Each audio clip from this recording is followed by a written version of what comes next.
Hello and welcome to Property Question Time. This is the show where we put our property experts to task answering your property related questions.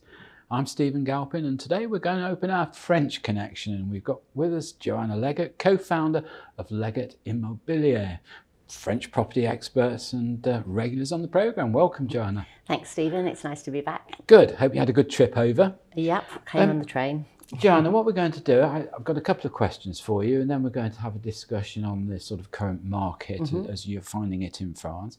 So we'll start off with the questions first of all, and this is one we seem to get a lot of interest in since Brexit has changed some of the visa regulations and conditions.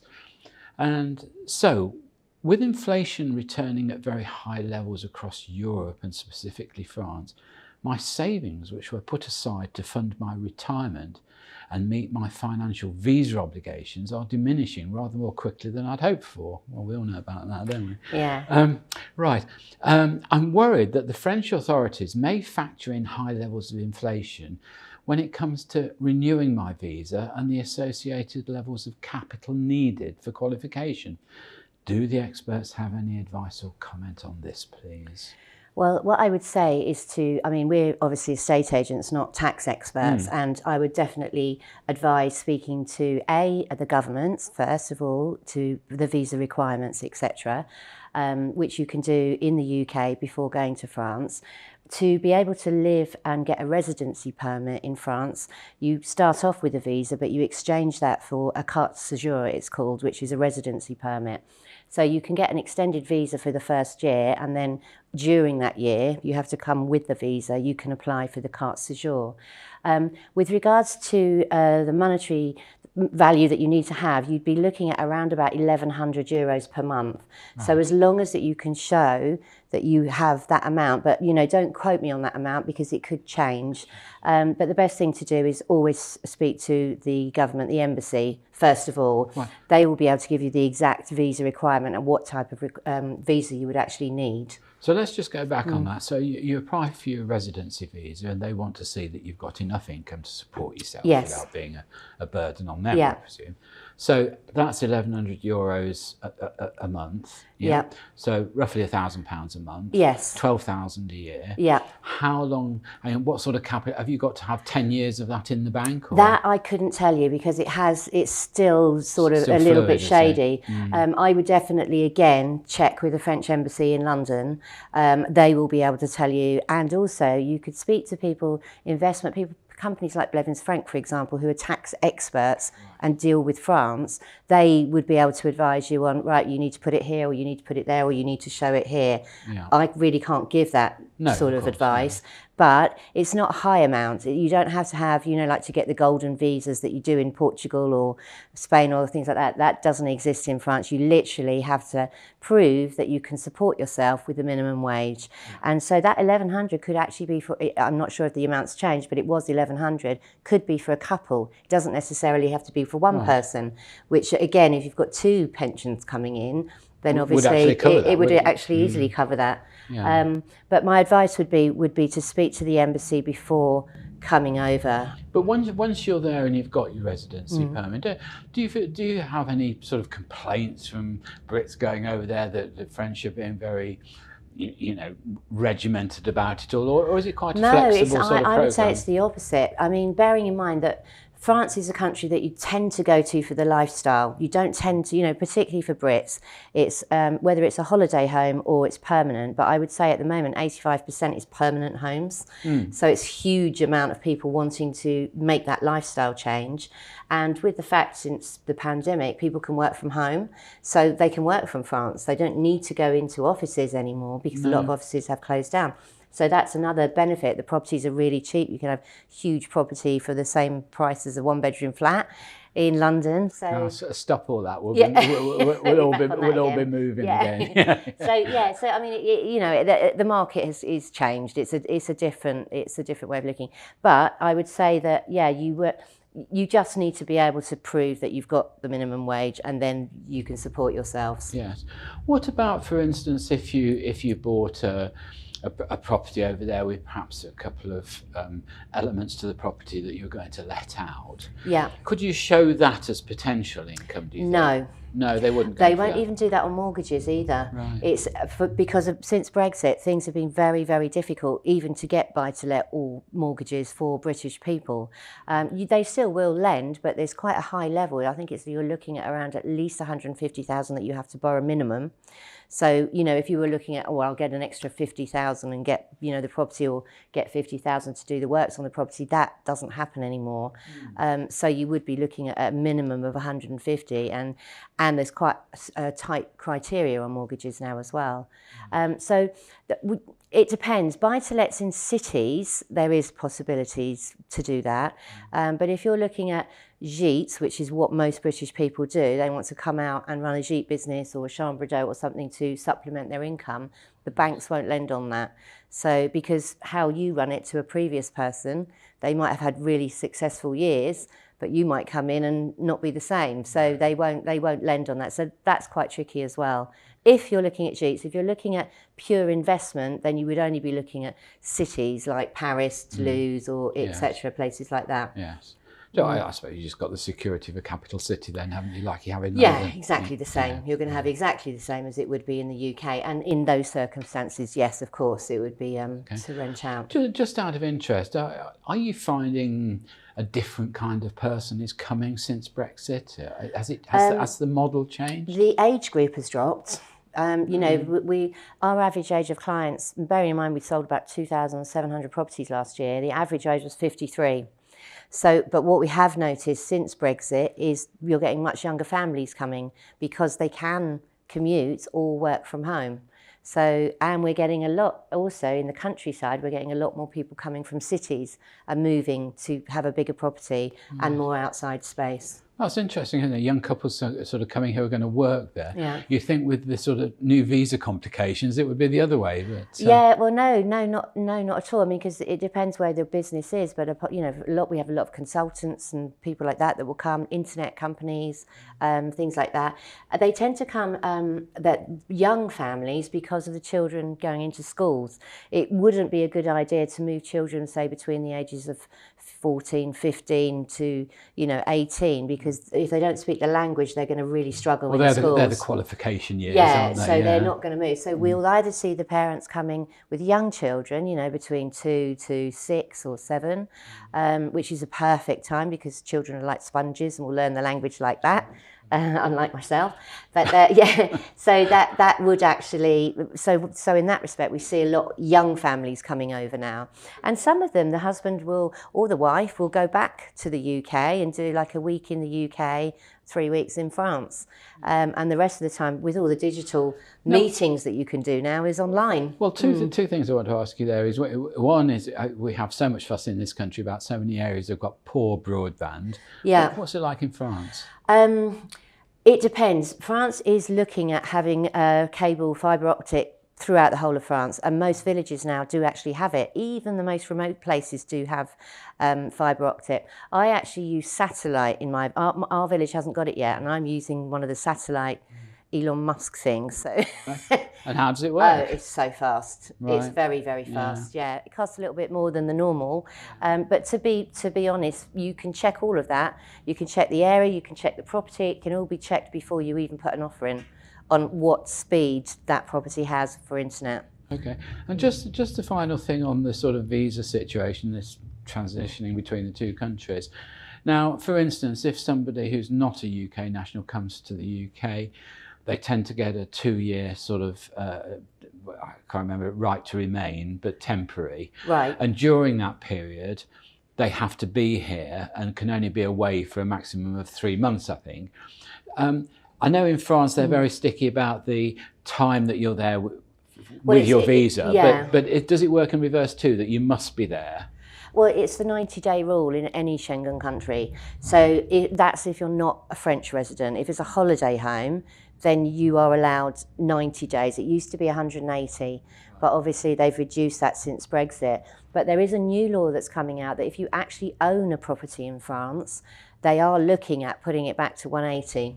So that's going through Parliament and stuff at the moment. So we'll see whether that happens. But French homeowners have been lobbying for that to get that change, because, you know, we have a lot of clients that are sort of semi-retired and will spend 6 months in France, but a fiscal residence in the UK. So their 183 days makes them fiscal in the UK, not in France. Do you know what, with all this Brexit nonsense, what is it, 6 years now, 5 years, and we're still not fully sorted out, are we? Exactly. But really, if it's a holiday home or you want to travel in any Schengen country, it means that you've got 90 days. There's actually on the British government website, there's a calculator that you can put in your date, and it gives you your date that you're allowed, or you can put in how long you've been there. And so in a period of 6 months, you're allowed 90 days. So whether you go for a week, come back for a week, go for a week, come back for a week, you're a total amount of 90 days in any 6 months. Great stuff. Is the visa requirement.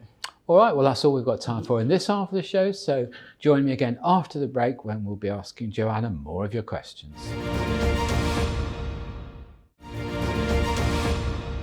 Hello and welcome back to part 2 of Property Question Time. I'm Stephen Galpin and I'm joined by Joanna Leggett, co-founder of Leggett Immobilier. Joanna, welcome back. Thank you. Second question for you. The cost of construction in the UK has risen by over 20% now, having the obvious upward effect on house prices, albeit that London prices are predicted to fall by around 11% this year. Is the same happening in France? Are we getting this upward trend of costs but values going down?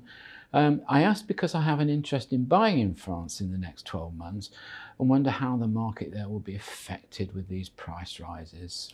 Well, unfortunately, yes, it's very similar to the UK for construction. Since obviously with the war and things like that, materials are quite difficult. So we're seeing quite long time scales for getting building materials, and the prices have gone up in building materials. Actually finding building people to do the work as well is difficult in France at the moment. However, what we won't be seeing is prices dropping, because what's happened in France, the market's been so strong for the last 2 years, and the interest rates were so low. I mean, you could borrow like 1%, 1.1% fixed for term, which was really making everyone come on the market or sell or buy or get a new mortgage. The French market, this is, as opposed to the international. But now the interest rates have gone up and you're looking at 3 or 4%, so people aren't selling. So they're thinking, well, there's no point in moving to pay 3 or 4 times as much as what I'm paying now when I've got a fixed for term at 1.1. So what we're seeing is lack of stock. And when you've got lack of stock, the prices increase. Because, you know, we would usually hold a stock of maybe 16,000 properties. We're down to 6. So because everything as it comes on is getting sold very quickly, and whereby you might have had, you know, particularly in rural areas of France, it might take 6 months to a year to sell. But at the moment, you'll get put a property on sometimes, it doesn't even make it to the website, and you've got buyers waiting to buy. And particularly in the type of properties that we sell, which are countryside, second homes, or you know, rural, nice locations. Not so much. We do obviously do cities, but that has affected the market. So we won't be seeing any drops in prices, and the property prices, particularly in sought after areas, are still rising. It's interesting. What's your average time from, shall we say, a reservation situation to a firm exchange of contracts or completion? What would be your normal time? The buying process is totally different to the UK. In the UK, you can exchange and complete on the same day, for example. The great thing about France is that you exchange contracts probably within a week of signing, of putting your offer in, and from a buyer's point of view, you still have get-out clauses, but the vendor doesn't, the seller doesn't. Okay. So if the seller signs, say at the end of the week, all the paperwork's in, the diagnostic tests are all done, etc., and the vendor signs, the vendor then can't pull out of the sale. It can take 3 months to complete all the, you know, all the searches, and if there's planning or if there's a mortgage, etc., it could take 3 months for it to complete, but the vendor is tied in. So there's no gazumping. So that's a great thing in France, that we don't have the gazumping that you could get in the UK. Yeah. The reason I asked the question is because there's been a lot of fuss lately about the time it takes from reservation to completion. Yeah. And apparently we're up to about 160 days now. Really? And of course, because the vendors are blaming the agents are blaming the solicitors are blaming the mortgage companies who want so much more information these days. Well, it is a very different system in France. It's a little bit like the Scottish system, I believe, where they have to, pay your 10% deposit after you've signed your initial contract, which is done very quickly. Again, we don't have this. Well, you can use a British solicitor if you want, but in France, they don't tend to use solicitors at all. So it will be one notaire that deals with the buyer and the seller, totally neutral. They work for the government. They're the tax collectors, so they're collecting the stamp duty. It will be the notaire of where the property is based, generally speaking. So they know the property. They've probably dealt with it every house that, every time it's been sold. And so that does speed it up. With ourselves, we also have an in-house contracts team that work with the notaire, so it speeds the process up as well. But you'd usually be looking at about 3 to 4 months maximum. I think one of the problems here in this country is that when lenders do want quite extensive information, the places that you collect that information, they're so spread out. You've got the Environment Agency, you've got the local council, you've got in London, you've got Transport for London, and also just everybody's getting their two penneth, and of course it takes weeks. And I think the difference as well with France is when we're looking at international buyers or British buyers in particular, they tend to be cash buyers, they're not mortgages. So that again speeds it up, because usually they're either coming for a holiday home where they've got equity release on their UK property, or they've sold up in the UK and they're doing a change of lifestyle and moving to France permanently, and they don't want a mortgage. They want they want the lifestyle, and they don't want to be tied down that we've got to work to get this mortgage coming in. So again, that's another, it will speed up the process. But generally speaking, in France, we give 45 days for a yes or no on a mortgage. So when you actually sign a compromis de vente, you have to state which bank you're going to, what interest rate they've quoted you. So it's always, you have to do this before you put in an offer, and we obviously help with that. So you get your interest rate, your mortgage and everything. Then you apply with a compromis de vente, so you've exchanged your contracts. That's a suspensive clause, so if they say no, you get your deposit back, obviously, because the bank have said no. So the bank that bank has to write a letter to either refuse or accept within 45 days. Well, it's a little bit like I'm older than you, so I can remember it. You probably can't. But when, our building societies used to give you an in principle note, didn't they? That's right, say, so, all being well, in 6 months' time, you'll be on the list for a mortgage. Here you are. And you'd take that off to Barrett's or whoever else, and they go, lovely. That's kind of the same still. It's still kind of the same, the mortgage in principle. And we always advise that to all of our clients, that if you are looking at getting finance, speak to the people before you go over and start visiting properties, because if you're basing it on a mortgage, and the criteria is very, very strict now since Brexit for British, make sure that you've got the right file, and you are going to be accepted for a mortgage. And most mortgage companies that deal with Brits will be able to say, actually, you aren't going to get a mortgage, But if you say, right, I'm salaried, I've got this, I've got that, blah, blah, blah, they'll say, well, generally speaking, yes, you will, or no, you won't, but do it before you start looking. I'm guessing your system's the same over there. You've probably got a series of brokers who specialise in... Exactly. In and lots of different products, depending on what type of mortgage or what type of property you're actually buying, whether it needs work or it doesn't need work, or, as you were saying before, buy-to-lets in cities, etc. The letting side of properties is going to change this year as well, because on the DPE, the diagnostic report for the energy, you have to be over a D. So if your energy report comes down and you're an F, or you're lower than that, you're not allowed to rent long term in France anymore. Okay. So you have to. We're going to have the same thing here. Yeah. So again, you'd have to. You could do your weekend lets or holiday lets, but you're not allowed to let long term. So if you were looking at buying a property and it's got a low DPE result, don't look at that as renting. One of the questions we constantly ask here is, what's going to be the effect of having to do these works retrospectively to a property? What happens to your tenant in the meantime? Where does he go? What does he do? And what do you do about funding your mortgage while you're having all this work? The problem is if you're buying a property that has a tenant already in it, you then become the new owner. The tenant isn't allowed to rent. No. Unless it does conform. So you would actually be advised to take legal advice on that before you go ahead and buy somebody who's already got a tenant. Or save up. Yeah, yeah. Right. Or you can ask, it could be one of the part of the negotiation that you need that to conform. So if they need to put double glazing or they need to put insulation in the roof or something like that, it's done before purchase. So that could be part of the negotiation. And then we'd send a diagnostic chap out again who would then reassess it, yeah. And then if it conforms, it's fine. Great. So, Joanna, just for the final part of the show, I'd like to discuss with you what your view is about the future market conditions in France. It's we're all pretty well attuned to it here in London and know what we're doing here. But if you are thinking of buying in a different country, it's important to understand not only just what you're buying, where you're buying, but also what the prospects are. And I also just want to tag on to the end of that.